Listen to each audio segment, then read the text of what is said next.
জীবনে ভয় পাওয়ার গুরুত্ব বুঝিয়ে সংবাদ সম্মেলনটা শুরু করলেন কার্লো আনচেলত্তি। আপনার সামনে আছে সিংহ, কিন্তু আপনি ভাবলেন বিড়াল। এত বেশি সাহসী হওয়া যাবে না। ডন কার্লো মনে করেন, মানসিকতা এমন হলে জীবনে অপ্রস্তুত অবস্থায় পড়ার সম্ভাবনা বেশি।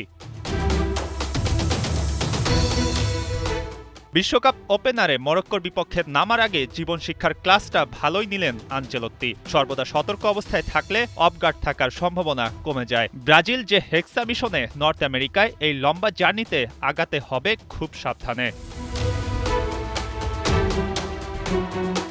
মরক্কোর বিপক্ষে বাংলাদেশ সময় রাত 4টায় নিউ জার্সি স্টেডিয়ামে বিশ্বকাপের প্রথম ম্যাচ খেলতে নামছে ব্রাজিল। এই ম্যাচের আগে সংবাদ সম্মেলনে আসেন কোচ আনচেলত্তি ও ভিনিসিয়াস জুনিয়র। আজ হয়তো নেইমার থাকতে পারতেন এই প্রেসে, কিন্তু মরক্কো ম্যাচ খেলা হচ্ছে না তার।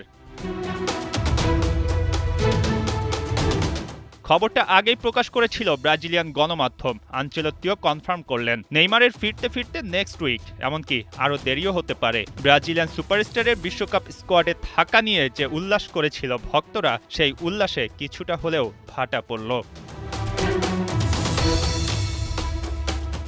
মরক্কো আফ্রিকার অন্যতম সেরা দল, মানতে কোনো দ্বিধা নেই আনচেলত্তির। দায়িত্ব আর সম্মান দুইটাই ফিল করছেন ডন কার্লো। 5 বারের বিশ্ব চ্যাম্পিয়ন ব্রাজিলের হয়ে কোচিং করানো, সেই দলের হয়ে বিশ্বকাপ খেলতে আসা আনচেলত্তির লম্বা ক্যারিয়ারে এক নতুন মাইল ফলক। এই দলের এখন শুধু চাই 6th টাইটেল।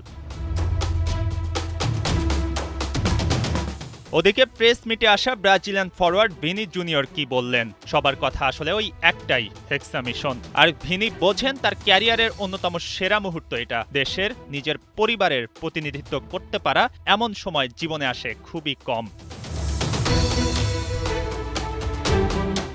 নিজের গোল আর অ্যাসিস্টের হিসাব নিয়ে মোটেও চিন্তিত না ভিনিসিয়াস, বরঞ্চ বিশ্বকাপে কতদূর যেতে পারেন চ্যালেঞ্জটা ওখানেই। আর মরক্কোকে তো খাটো করে দেখার সুযোগ কোনোভাবেই নাই। যে দলটা গতবার সেমিফাইনাল খেলেছে, তাদের সাথে হিসাব নিকাশটা হবে অন্যরকম। ব্রাহিম দিয়াস, আশরাফ হাকিমিদের নাম মেনশন করতেও ভোলেননি ভিনি। বেশ হইচই করে স্কোয়াড ঘোষণা, বিশ্বজুড়ে ব্রাজিল ফ্যানদের উচ্ছ্বাস প্রমাণ করছে সেলেসাওরা এবার বিশ্বকাপটা নিতে চায় সম্ভব সকল উপায়ে। 5 নম্বর কাপটা নেয়ার বয়স হয়ে গেল অনেক। ভক্তরাও আর 5 বিশ্বকাপের গর্ব খুব একটা করে সুবিধা করতে পারছে না। মরক্কো ম্যাচে বোঝা যাবে অনেক কিছু। নেইমারবিহীন হলুদ জার্সিধারী দলটা সব শক্তি দিয়ে ঝাঁপিয়ে পড়তে যাচ্ছে বিশ্বকাপের মঞ্চে। মঈন হাসান, 71।